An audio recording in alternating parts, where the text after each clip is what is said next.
welcome. Oh my God. I'm so excited for this. Just welcome to Not Podcast. I'm your host, Han or Hannah, whichever you prefer. And this is Brooke. This is Brooke. Brookie. I don't know how to say your last name, so that's Brooke. Yes. So, yeah, I want to just dive right into it. But first, the disclaimers. I'm currently a little brief about myself as well. I'm a psychology student, and the sources, definitions, all come from licensed psychologists, therapists, counselors, and mental health medical professionals as well. But yeah, I'm so glad that you're tuning in, watching, listening. However you're tuning into this is going to be a good one. So I don't like to keep the introductions like 50 minutes. I like to go right in.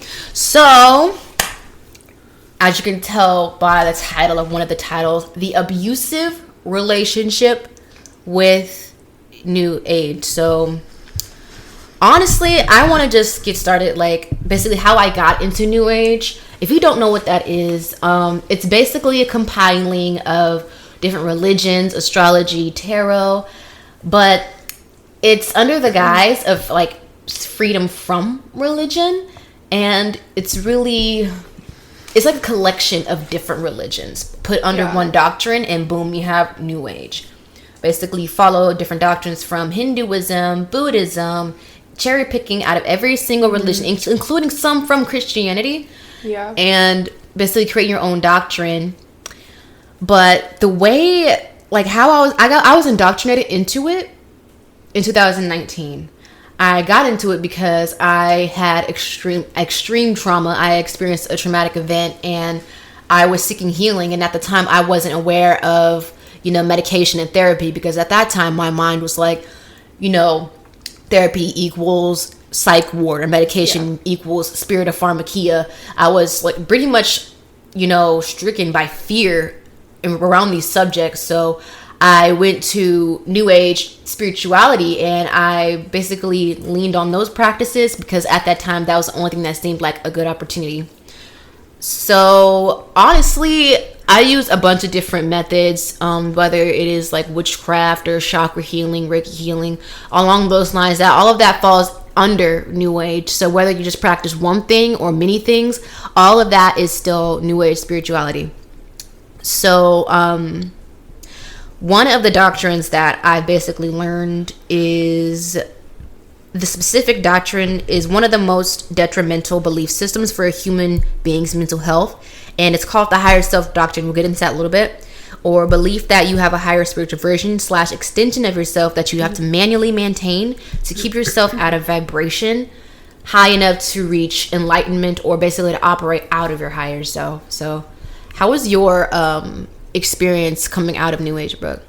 So, like, coming out of New Age, I didn't feel like I could ever be free without the use of everything that it says will keep you safe. So my journey with New Age, the relationship, I should say, like a toxic relationship, it started in 2016, and it started with just like a curiosity within a Ouija board, just like just experimenting because like I'd heard stories of it. Then it kind of spread to astrology, and I started wearing like my astrology sign around my neck, or like finding reasons of how that represented like who I was. And I just started realizing that after coming out of it, all of it was just kind of like snapped out. Like it was a completely different reality that I was living in. And so then as soon as I came out of New Age, it was like my entire way of living, like I felt safer than kind of like the mask that it put over it. So if I had to feel like I had to have like certain crystals or certain stones that I had to bring with me out or keep in my pocket,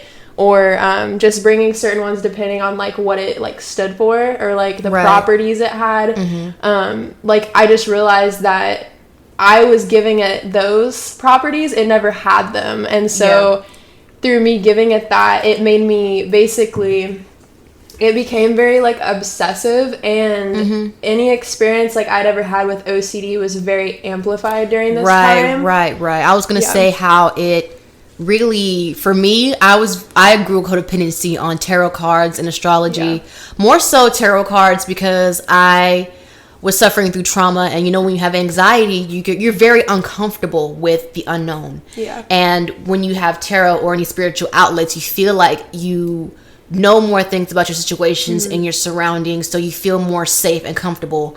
And when you mentioned OCD, I was also going to say that how it really reinforced OCD in my life. It really didn't develop until age 19, around the same time I had that severe traumatic incident, and the same time I got into New Age. So a mixture of all that, and I was slowly being indoctrinated, like it's like a domino effect.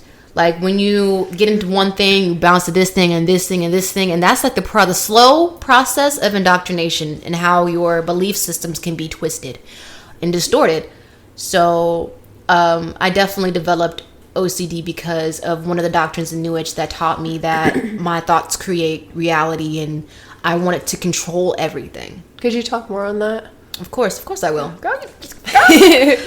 But first thing I want to talk about, one of the doctrines that I feel like is the most detrimental, is the higher self doctrine. Basically, to reach your higher self, it had to take these external practices, whether you're meditating or with your crystals, or doing the things that they think is beneficial for your specific astrological sign. Right. And when I would do these things, I would feel a temporary spiritual high, to the point where I thought that I was on my higher self. But when I wouldn't feel that anymore, I would feel terrible. Like, no, I need to feel the spiritual high 24/7, even using that high as a mask for my own unresolved trauma and issues. And I think it did more damage than good overall. Like honestly, when you think of New Age, people obviously, they'll be like, well, New Age helped me, New Age healed me. It's like when you go into an abusive relationship, it's always good in the beginning. The narrative is sunshine and everything. But the process of being indoctrinated in the abuse, it's very subconscious, it's slow, and you don't really realize it's happening until you get out of it. And that's honestly the scary part, whether you're in New Age, religion, or you're in an abusive relationship with an individual. And, like, that's one thing I've realized is, like, ever since coming out of New Age, like, even when I just hear people just in passing at work, friend groups, just, like, continuing to talk about astrology, I never realized, like, how different of a reality I was living in simply by believing in that. Yeah. Because it's, like, now, it's like everyone I was classifying, like I'd see people out in public and I could just like guess what their sign was, and I really felt like I knew it. And like one thing was, like, in New Age, any spiritual gifts that you have that have been given to you, you see as almost like self-proclaimed powers. And so like if you have, let's say, like the spiritual gift of discernment, you're gonna say that you have like intuition, and you're going to try and strengthen your third eye through, like you were mentioning, meditation. You could like just try and reach that higher self so that you can become more aligned to then like reach higher states of being. And then once you like think that, it kind of like puts you at a place where you can see people like lower than you. So like rather than seeing like kind of put everybody yourself on a pedestal, dude. Exactly, like you have almost a proclaimed power to yourself because you know what you've been doing, right, to like be better and be your higher self. So that means everybody else is still like their lower worldly self. And then I thought of everybody as like delinquent style, but it's like it wasn't that aggressive. But the religion, when you're in New Age, it's a religion. No matter what people say it is, it's a religion. It's a compilation of different religions making a whole new doctrine. What's ironic is it basically states like it's not a religion. Like that's pretty much. I mean, it's very paradoxical. It's very hypocritical, and it's like the more that you're in religion, you hear that negative voice, because even when you run into a religious person, whether they're New Age or whether they're a Christian religious person, I like to call them modern day Pharisees, and they have this negative voice, and they think they're really pompous. They think they're better than you based off what they do. And that is based off of a system of works. Like my own works got me to this level. And because I feel this spiritual high, you're on a lower plane, meaning I can't even be around you because you're on a lower plane. And when in all reality, somebody is experiencing a negative emotion. That's why I really went out of touch with my own emotions over time.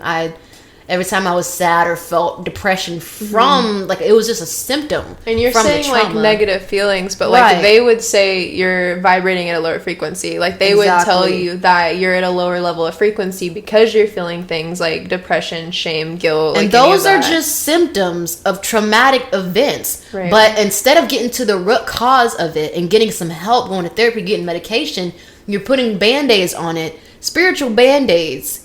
And I would always have music on. I specifically would do tarot, and I would listen to chakra music all the time, to the point where my then partner was even had a concern. He would always ask me why I was always playing this music, because I was depressed. I was sad. I was not dealing with I did not know how to deal with the trauma I was dealing with. And I thought that was my only outlet, my only way. But I definitely want to talk about the music. So like, the different frequency musics, basically, like there'd be a certain hertz that you'd listen to, and by listening to that, you were aligning your vibration, your frequency with that of the music. And so it's basically saying like, you're going to manifest this into your life. You're going to manifest a soulmate by listening to this hertz. And it's like, I don't even know how I was like believing that, you know, like I don't understand how I was to a point where like some of the videos are very specific, even videos that are like subliminals, like this one would change your eye color, this one will draw in your twin flame soulmate, and this one will clean your lower chakras. And I was always listening to this stuff at work, while I was driving, while I was triggered. And instead of knowing how to deal with those triggers, I was opening myself up to the spiritual music that in turn was very detrimental to my mental and spiritual health. Yeah.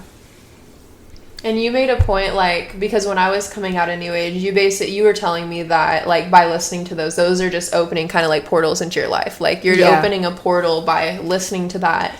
And it makes sense because it's like, once you cut yourself off from all the outlets that are actually like tying you down, you feel more free than the freedom that it was claiming you would feel to begin with. Right. And I didn't know that at the time. Like, I didn't associate New Age with religion at all. No. So I didn't really recognize the external religious practices I was doing more and more and more. And I became religious. Like, keep in mind, I did not grow up religious. Like, I grew up with Christ, but we weren't religious at all. Like, there's a massive difference. And I was never religious until I got into New Age, and honestly, it reinforced many mental illnesses like anxiety, depression, OCD, all these things that were piling on. And I was spiraling downward when I thought in my mind I was elevating upwards, but it was actually like it was the opposite.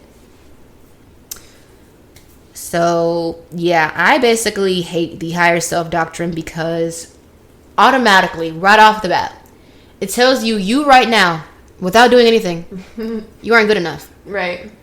And then you take that in. Like, you believe that about yourself, and you believe that you're not enough unless you engage in what all these other people are doing that are in New Age. But people don't even really label New Age.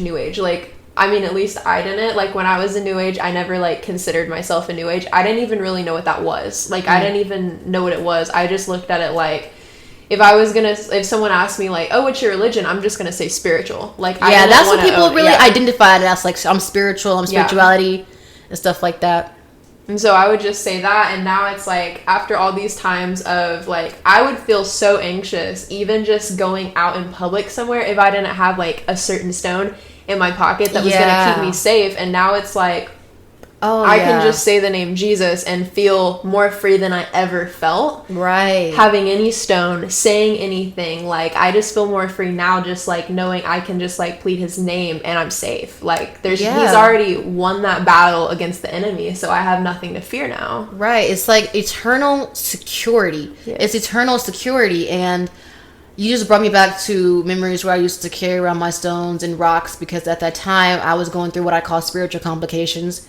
There were people who were trying to come at me with their own witchcraft practices. And then when I was still in New Age, I thought that the only way that I could combat it was by doing these chants that would ward off evil spirits, or I would put on certain frequency music. I would do my own witchcraft and spells. Yeah. I would burn sage and stuff like that. But it was very cyclical. It kept happening again and again and again. And it was so stressful. Not only was that stressful, I was dealing with unresolved PTSD and trauma, and I did not know what that was at the time. What kept flaring up, like if I listen to a song, or if I look at someone, or if I walk past a certain location, these things can trigger you, and you cannot control your triggers. And I feel like you never even try and heal it because you're so focused on just like jumping over it and how you feel in that moment. Yeah. And it's very, very, very chaotic. It was an emotional train wreck roller coaster for me. But yeah, the higher self doctrine, you do all these external things, and to get on this higher plane or higher consciousness, so to speak, and you operate out of that. For me, it was always really temporary, because the high was just always temporary. It was like when I used to smoke, it was just like smoking, or when you get drunk or something like that. It's very temporary, but it tells you you're not good enough where you are right now. So you have to do something outside of yourself to fix that. And that's what I don't like about it. Because while these people think that they feel good by doing something good for themselves, it's a false sense of confidence, because it's like step one is insecurity. Step one is like you're not good enough, and then you're running after what God has already accomplished for you. Right. Like for me, personally, my faith is in Christ, the one that saved me from all of those things. And while the higher self doctrine says you are not good enough right now, you're on a lower dimension, you're on a lower plane right now, you got to do something about it. God, Christ Jesus said, I have accomplished everything already for you. And you don't have to do these external things and worry your mental, because the way that God designed us, we were not designed for religion. No. People are like, oh wait, isn't Jesus religious? Isn't Christianity a religion? There are religious Christians. That's the only division. There are religious Christians that do not line up with the actual scriptures, the actual Bible, the actual gospel. No, and I feel like people that like have the spirit of religion with them, they, at least in my experience, like they tend to be more judgmental. They carry like they have to be right about things. And people that follow Christ unreligiously, right, I feel like they're, and I can't stereotype all people like this, but there's more of an acceptance there, because you're focused on loving people like Christ did. Like you're not so focused on how they're not following what religion says you need to follow. They're focused on just loving everybody and like being the face of Christ to show them that. Pretty much. They have this self-awareness that I have flaws. I'm imperfect. I'm a work in progress. But guess what? God has done everything for me. I don't have to do these external practices and open my spirit up to malevolent spirits. Now, I really want to get into that. Like, when I was in New Age, the witches at the time, they do acknowledge malevolent spirits, but they call them negative energies. Right. They acknowledge demonic entities and they acknowledge them. But in other areas, that's why the whole New Age thing is so blended with different doctrines. I think that the devil, Lucifer, demonic spirits are not real. It's just a state of mind. Correct. They think it's a state of mind of fear. They think it's a state of a lower vibration, if you think that any of that is true. And that it reminds me of a quote that I read before that said the best deception that Lucifer had told the earth is basically like convincing them that he's not real. Right. And we have power over him.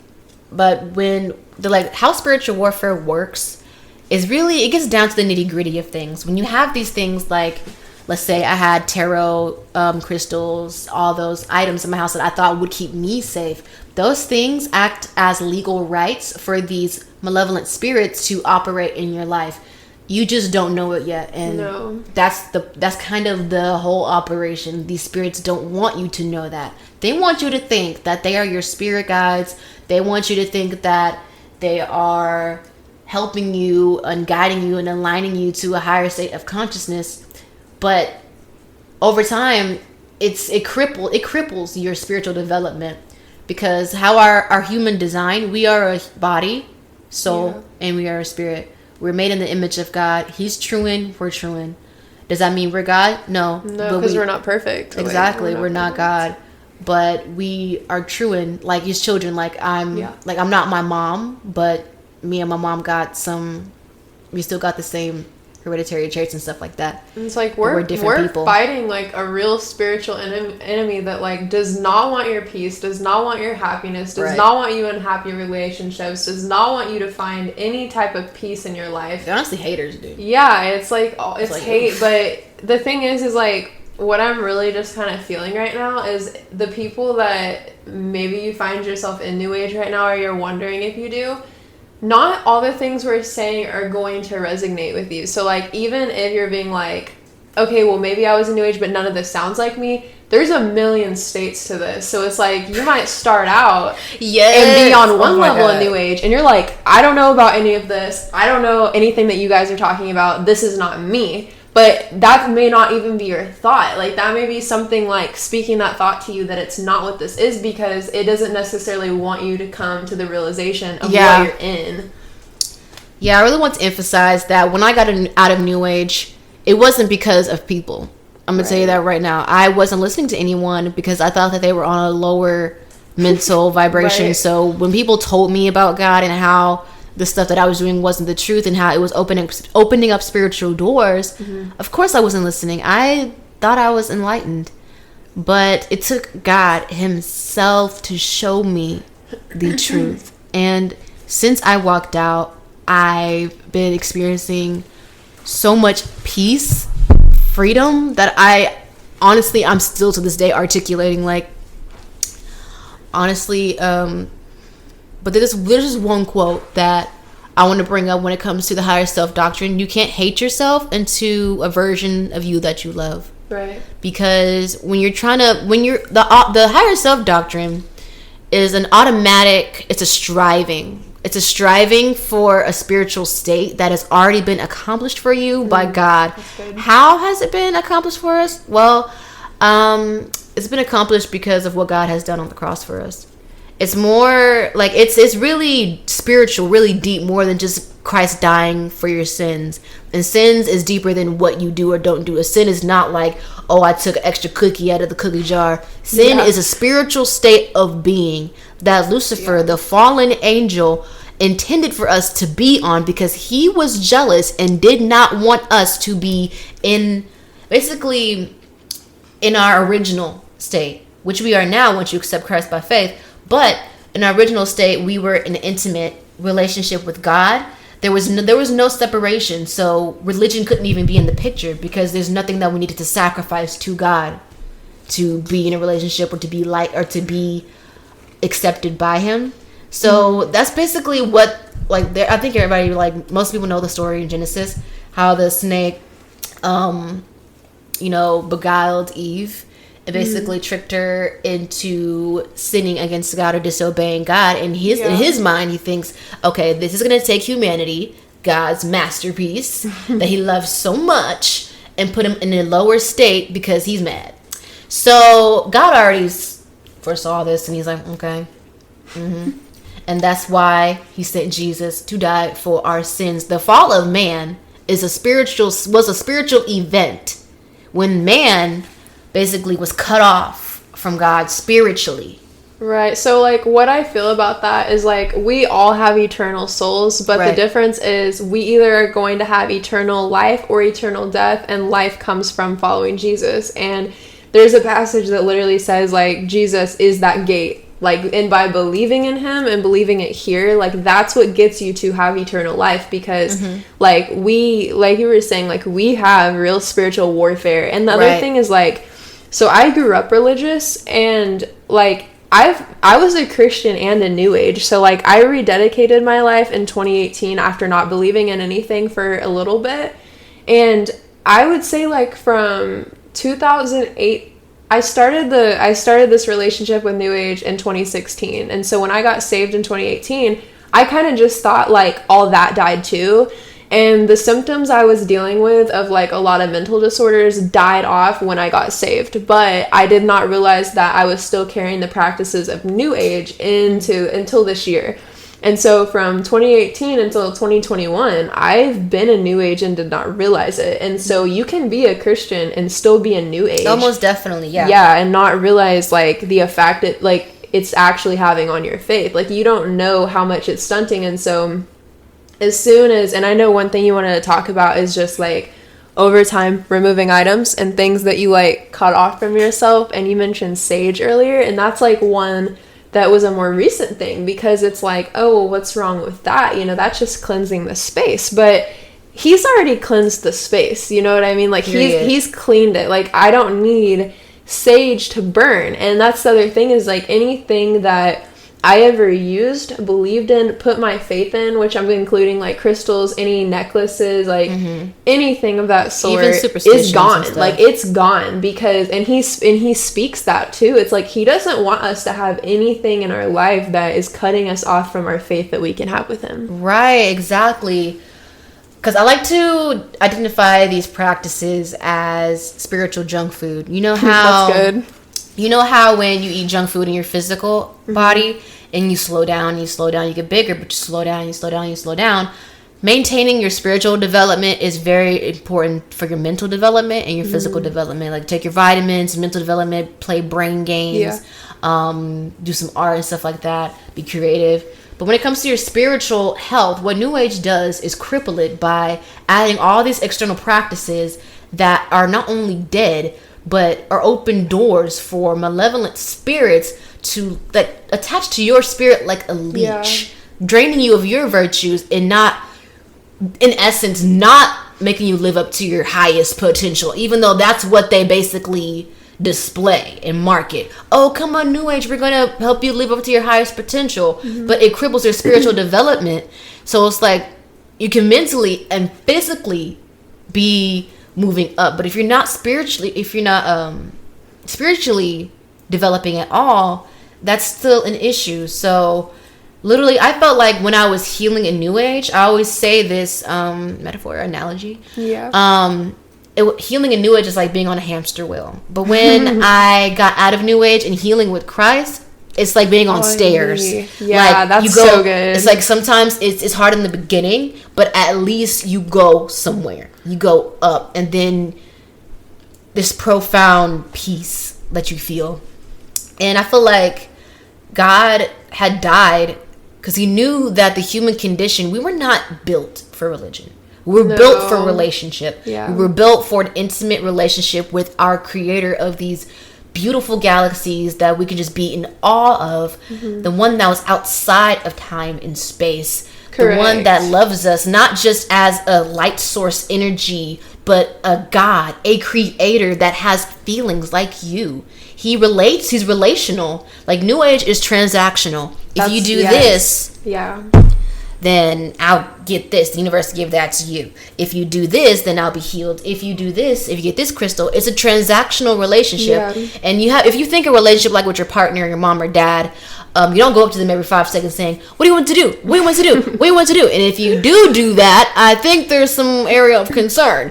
But that's not how God is. There's some religious Christians that still operate that way in a religious mindset. They think that it's works. I feel like with religion, you're putting boundaries on God. Like, you're putting a boundary of who he is. Oh yeah, I was going to mention that as well. I actually wrote this down. When you fill your life with religious practices or New Age, you don't give God room to operate or to move or to even speak to you, because you think that your intuition, your regular is thoughts, God speaking to you. Your thousands of thoughts that you have a day, you think that that's God. You think that that's everything you need to know to live your life and to stay in alignment. But we are human beings. We are imperfect. Like, God has restored our spirits. We're good. We don't have to strive for salvation or to be good little boys and girls for God. We don't have to do that. But we are still we're like children to him. Like our development. We have a lot to learn. We have more to figure out. But he gives us a foundation. And that foundation is faith and relationship. And honestly, that brought me to, because I honestly have conversations with my agnostic friends. I love them so much. Like, I love astronomy. I love physics. I love thermodynamics and all of that. And even in the group that I'm in, I don't really bring up God as much because I know it's like strictly a science forum. But And it's like, it can be intriguing to you, but it's like you're just not putting your faith in that anymore. Exactly. It's the study of God's creation. Correct. And when my friends that don't really believe in God or creator or anybody else for that matter, they like, when this was honestly my belief too in New Age. Well, we don't know anything. We're never going to know the truth. We're never going to know this, never going to know that. But it's weird because it's ironic because the place is like an emphasis on enlightenment. Enlightenment of what? If we're not going to know everything, then what's the point of that enlightenment? Now, that's one thing I can agree as far as human beings, we're not going to know everything. Like, why? We reach because the absolute level, and then what? Exactly. Like, we can't know everything because we're human beings. However, that does not mean we're going to be to and fro. We're going to be chaotic in different religious boats. God gives us a foundation. He's not going to leave us on this planet without some form of foundation to stand on and to grow. Because in New Age, you believe that you're growing, but you don't have any foundation to stand on. That's so true. So when things get chaotic, you reach for these things that are detrimental to your soul in the long run. Okay, so like one thing I've struggled with it for a few years, but I've had a really bad relationship with dissociation.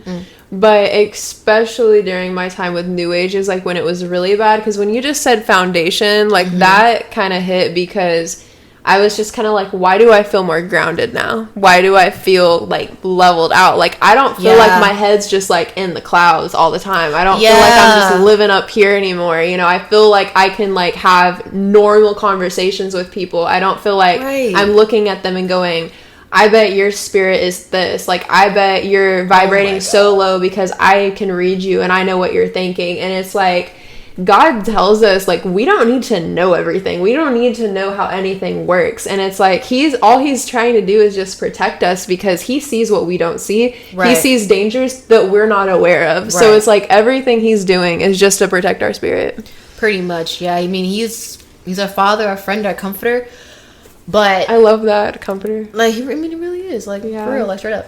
But, yeah, I'm really interested in it's such an interesting journey walking with God because he does teach you things. Like, he does show you things, but he knows when you're ready to receive something. Right. So you don't have to stress yourself out thinking that you don't have enough knowledge of God.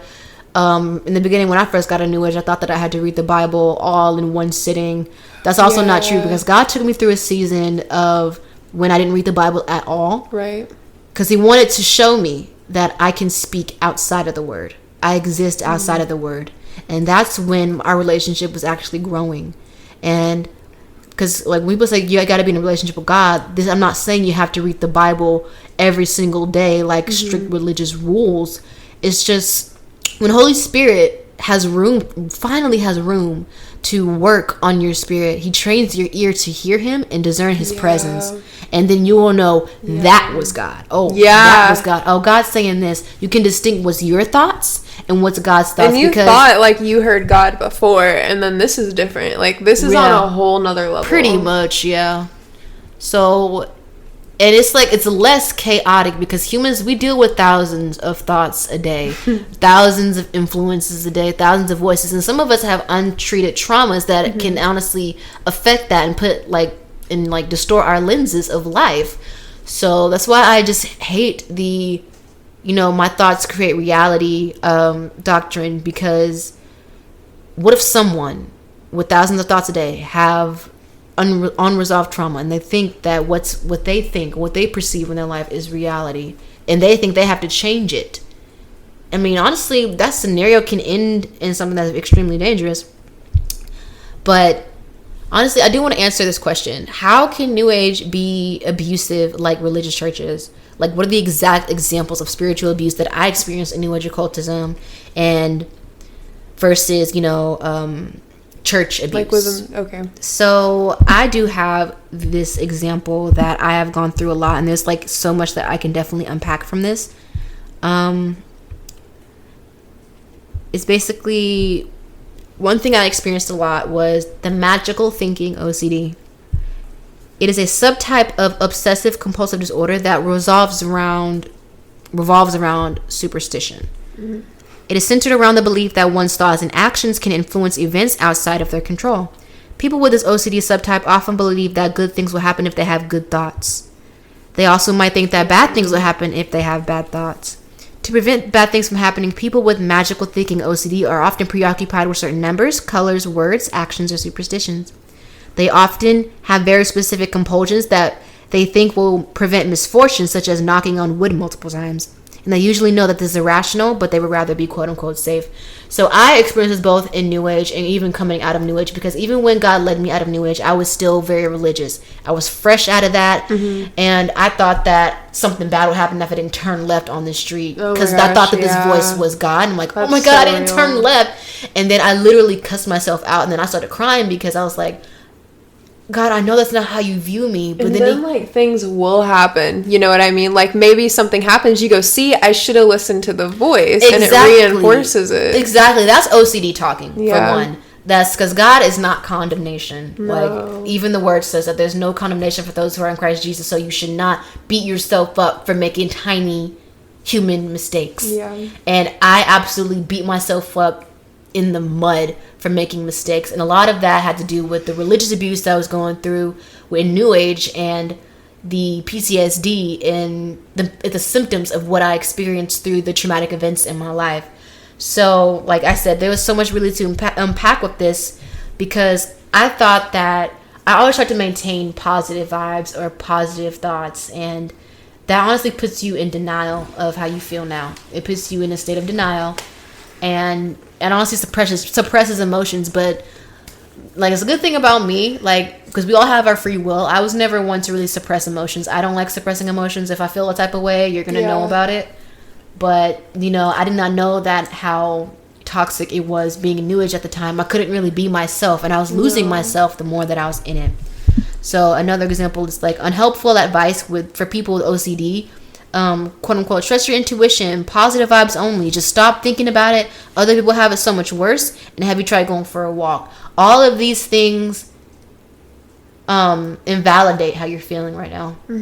They invalidate how you're feeling, and especially the positive vibes one. And it's like, if you see somebody having a rough day or going through something, and you feel like you're in disgust because, like, oh my God, this person is such of a low vibration, this person has like negative vibes, like, that's just a person experiencing emotions on the spectrum, because emotions are a spectrum. Well, and I can like speak for the Christian side of it too, because like I've been on a toxic side of Christianity before, where I'll see someone going through it and I like almost get like the spirit of judgment, and I'm like, have you prayed about it? Like, and I've been there. I've literally been there where I'm just like, well, you say like you have faith, or like in regards to someone who like does believe in God, and it's like, well, you're saying like you're dealing with all this, but have you gone to God about it? And see, now I realize like we're never supposed to like do that to somebody. We're supposed to like, how can I help you? How can I pray for you? How can I help you during this time? Right. That's being like Christ. Like, Christ never sat there and was like, why haven't you prayed to me? Like, he never judged people, even people that like did things that this world would judge them so harshly for. Like, another thing is like, he didn't come to save righteous people. He didn't come to like save people that already like believed in him. He came here for people that are sinners, people that are so far drifted from him, honestly doing like the worst things possible in this world. Like, that's who he came for. Like, he came to rescue you. He came to rescue anything. He came to rescue you from any, like, the worst thing that you've done. Maybe something you've never even told one single soul about. Like, that thing is what he wants to free you from. He doesn't want you to carry it. He doesn't want you to hold that to yourself. And he tells you, like, the second you come to me and you bring that to me, I will take it from you. And it's like, that's where it's relationship over religion, because he's like, have a relationship with me, to come to me and give me everything that's your baggage, and I will take that weight from you with no like repercussion. Like, you won't have to worry about any like charge. And you said transaction fee. Like, there's no transaction with God. You tell him, take this thing that's just like dragging you down. I've been carrying it for a decade, and he's like, done. It's a reciprocal relationship as well. There's a lot of reciprocity, and and as far as when we do things for people, it's out of the kindness of our heart. It's not to be in a right place with God. It's not to be saved. It's not to avoid hell and brimstone and apocalyptic fire and stuff like that. We don't do it because of that. We do it out of the kindness of our hearts, because honestly, the more that you do something, and with an agenda, thinking that it'll save you a spot in heaven, it's very self-centered and selfish. But he doesn't like that. Like, he hates that. I mean, when God was here, like, in the physical, like, in human form as Jesus, he literally went off on the Pharisees. He called them vipers, bro. I was cracking up. Like, he did not like the religious at all. He confronted that religious spirit. And that's something that I'm really thoroughly enjoying. Like, the more that I'm unraveling mentally from New Age, and I'm becoming less and less and less religious, and I see how people in New Age can be religious. I've always identified Christian religiosity, modern day Pharisees, when they obviously this like pretty simple examples, like they judge you and they have issues with pride. Yeah. And even in New Age, it's weird. It's very cult-like. It's a cult-like hive mindset, and it speaks on positivity and acceptance, but overall, it's honestly very disgusting, because you know how like bees and ants think? Yeah. Well, I think so. You're kind of like in a hive mindset, but you're serving a queen. Right. What is the queen? It's an image of yourself, basically. Yeah. But hiding behind that is the malevolent spirits and or Lucifer, so telling you're chasing like literally the higher version of yourself. You think you're chasing after this person that you can be if you follow everything correctly. Pretty much, yeah. And I know some people are like, well, I can't relate to this. I can't do this. It doesn't feel like a religion to me. I can honestly attest that it did not feel like a religion to me at all. Like, I've been out for a year, and somewhat it still feels weird. Yeah. Like, I can say, for the most part, I'm not religious anymore. Yeah. But still, like, it feels a little bit weird talking about it because how I used to view it. Right. And it's like... Right. And it's like, well, that's just weird, but you never know that you're in a religion until you get out of it. Like, honestly... See, even when I've tried to, like, talk about it sometimes, it feels like I'm, like, talking, like, something bad on, like, an old friend. Like, it feels like that. Like, I'm really just, like... And if the thing is, like... Even, like, because I used to deal with, like, an eating disorder, and the eating disorder was that friend. You know what I mean? Like, harming yourself is that friend. And so it's like you become a friend with everything that's, like, in reality causing you, like, your own issues. And that's the scary thing about being in an abusive relationship. Like, even women that say, oh, I'll never let that happen to me. I know I haven't felt that. I'll never let that happen to me, because I'm one of those women that's like, oh, I don't play. But there was a time in my life, even before New Age, where I was groomed, I was gaslighted a lot, I was being emotionally abused and manipulated, and I did not know. I wasn't aware of it until I got therapy, until I did my own research, and I'm like, oh my god, this is what happened to me. And I'm so glad that I was aware of it, but now not only am I aware of it, I can actually process it, you know.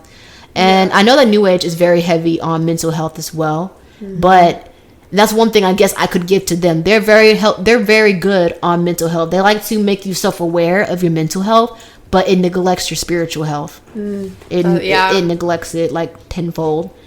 And my Hansel's crying. But it's just, I did not know it at the time. I thought that the practices that I was doing was revitalizing my spirit, but honestly, even mentally I was spiraling, because the longer you're into it and you just put masks and band-aids on your pain, it's actually not even beneficial for your mental health. So it's very contradicting, honestly. It's like giving you a pamphlet, but you go to this cheap motel, and it's like, I want to talk about the, like, you were talking about, like, positive vibes and that mindset. So, like, I haven't been on social media for a minute, and part of that is I'm de-shedding the person that I created for social media. So, like, who I am on social media, like, it's still Brooke, it's still me, right? But it's, like, a different version of myself that was, like, toxic positivity, you know? I only went on social media, I only posted when I was in a good mood. And anytime I was depressed, anxious, really out of it, I was off social media. Right. And any, like, let's say messages, I would never check them. I would get on literally to post something and run off because I felt like I had to like commit to that. I had to commit to a post. I had to like let people know, hey, I'm still here. I'm still happy. Like I'm still positive. I feel like a lot of people do that, either with or without New Age, especially celebrities. And that's like, that's social media in general. But like, that's where I really kind of like got deep in New Age too, because like a lot of accounts I follow were just preaching the same thing. Just like, follow yourself, like be more positive, this, but it's like the shadow work side of it, like no one, I mean, you might see like some on there, but at least like what I was following, they didn't talk about like healing your trauma. They were just talking about like being above your trauma. Like, let's be above your issues. Let's be above who you were. Ew. Yeah. Disgusting.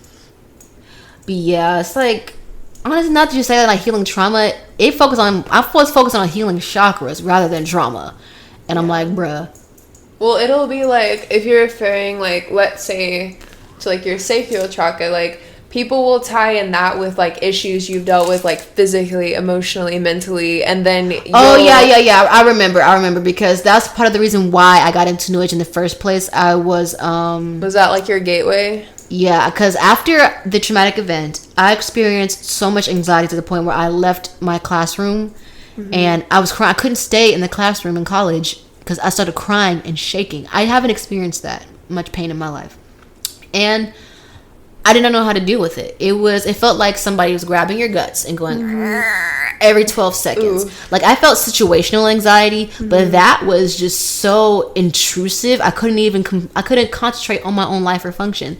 And that's why this solar plexus chakra can help you heal anxiety. So I will play that non-stop. And it kind of didn't help, but I grew a codependency to those videos, but then I kind of grew obsessive with making sure all my chakras were perfect. I have a comment for that, because the thing is that if you're trying to like heal a chakra, I'm not like, it's like, we're not trying to say it can't work. It's just like, it's not actually working, because like when I was healing my chakras, it seemed like it was working. Like anything I was hoping would happen, it would happen. But the thing is like, the second I literally just took a toe out of New Age and then a foot and then a half a body, it was like I felt a lot against me. And that's when I realized like all this stuff that was making me feel so safe, and I thought I was healing all my issues, suddenly I realized I never healed them at all. And now I feel like alone, and I feel like it's not there really for you. New Age is not there for you. Like an immature spirit. Like I felt so young, and I felt like completely disconnected from who I thought I was, because I realized that who I thought I was just a false image that I created for myself, that as soon as I stepped out, got taken away with it. Yeah. But I want to talk about our gifts as well. Okay. Like gifts that God gives us versus gifts that we utilize in New Age. Okay. Everybody has gifts. Yeah. Everybody has gifts, but you have the free will to yield them for God's purpose or for New Age. Wait, before I get into that, I wanted to give the more churchy example of how churches can be abusive. Because sometimes when people hear the word God, Jesus, they get triggered. Well, they tie their abuse in the church as like Jesus hates them, God hates them. Right. When it's like the people are the ones who judge you. That's humanity. It's not Jesus judging you. It's the people in the church that are making you feel that way. And that's like one thing I struggle with, is like, since I grew up religious, churches I would go to would just make me feel marginalized. Like I never felt accepted by a church ever. And it's like, we're all like unique, but I never fit in. Like I never fit in a church. And so I felt like, okay, church is not for me, because anytime I go to one, people treat me like I shouldn't even be there. They treat me like I'm not meant to be here. Very religious, very pompous. Yeah. And this one thing that I don't like this saying in the church, because it invalidates your emotions and trauma just as much as positive vibes only does. When somebody says, in regards to somebody else's trauma and traumatic events, it was all God's plan. I don't like that saying, because I thought that. And then God told me it was not in my will or plan for you to get hurt. But it is in my will and my plan for you to heal. And he'll use our hurts to heal us. Like, he will turn around and use each thing that we've been through for our own advantage. Like, he will, or for his advantage, I guess. It's honestly for both his and our advantage, because we are healed and he will get the glory of it. But yeah, it's just when people say, oh, it's a part of God's plan that they were hurt. Honestly, that's never really in his plan. He doesn't want us to be hurt. He doesn't just want you to be hurt to teach somebody else a lesson. He can use your hurt to an advantage for other people or yourself, but it's not like he planned for you to get hurt. Right. He did not plan for you to get hurt, but he did plan for you to get healed. He did plan for you to recover. Yeah. And that's why I don't like that saying in the church, because like, even whether you're in a religious Christian church, organization, facility, or religious denomination, or you're in New Age, there are these things and aspects that are very detrimental to someone's mental health, and it's conditioning someone into being in an abusive relationship. In New Age, I couldn't be in a relationship with God or my creator, because 1, he wasn't exactly identified. 2, I thought I was the creator. 3, at the same time, it was kind of hypocritical, because I was like using different gods and fallen entities' methods on how to heal and stuff, but it was never a loving relationship. Well, and it's kind of like, I even at some point saw it as like, we all make up God. Like, we're all like the body. He's created all of us, so we're all one together. Like, yeah. Because, I mean, like, some, like, different people are going to experience it so differently. Like, some people will see themselves as Christ, or as the next Messiah. And that's how cults get started! And people will see themselves, like, as God. I kind of, like, the perspective I had was, like, all of us make up God. Like, we are God. Yeah, that's what I had to. And it, like you said, it is kind of cultish. Like, it is. It's cultish AF, bruh. So, yeah, we're going to go ahead and wrap this up. And we're going to talk for the next episode about how, like, the cult mindset, like, how I literally almost went to a midsummer, like, healing retreat and all of that exciting junk, and how I got pretty much snatched and saved from that right before going. So we're definitely gonna make a part 2, and I thank you guys so much for watching, listening wherever you are, and feed your pets. Give us some water. Okay, bye. Mood. Thank you guys so much for tuning in. You can follow me on my social medias at NEOSELAH. That is Neo Selah on YouTube, TikTok, and Instagram.